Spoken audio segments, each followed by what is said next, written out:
கல்வி மற்றும் வேலைவாய்ப்பில் முஸ்லிம்களுக்கு 10% இடஒதுக்கீடு வழங்க வேண்டும் என்று தமிழ்நாடு தௌஹீத் ஜமாத் அமைப்பினர் பிரதமர் மன்மோகன் சிங்கிடம் வலியுறுத்தியுள்ளனர். காங்கிரஸ் எம்பி ஆருண் தலைமையில் தௌஹீத் ஜமாத் அமைப்பினர் டெல்லியில் பிரதமரை நேற்று சந்தித்தனர். அப்போது முஸ்லிம்களுக்கு 10% இடஒதுக்கீடு வழங்க விரைந்து நடவடிக்கை எடுக்குமாறு அவர்கள் கேட்டுக்கொண்டனர். இச்சந்திப்புக்கு பின் செய்தியாளர்களிடம் பேசிய தௌஹீத் ஜமாத் அமைப்பின் நிர்வாகிகள் இடஒதுக்கீடு விவகாரத்தில் மத்திய அரசு பரிசீலித்து உரிய நடவடிக்கை எடுக்கும் என பிரதமர் உறுதியளித்ததாக தெரிவித்தனர். பாரத பிரதமர் மன்மோகன் சிங் அவர்களையும் காங்கிரஸ் கட்சி தலைவி சோனியா காந்தி அவர்களையும் சந்தித்து முஸ்லிம் சமுதாயத்திற்கு தனி இடஒதுக்கீட்டை சட்டமாக்க நாங்கள் வலியுறுத்தினோம்.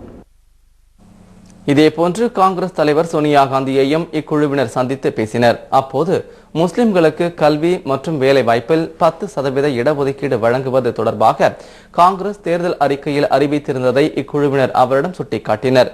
தௌஹீத் ஜமாத் நிர்வாகிகளின் கருத்துக்களை கேட்டுக்கொண்ட சோனியா காந்தி உரிய நடவடிக்கை எடுக்க உதவுவதாக உறுதியளித்தார்.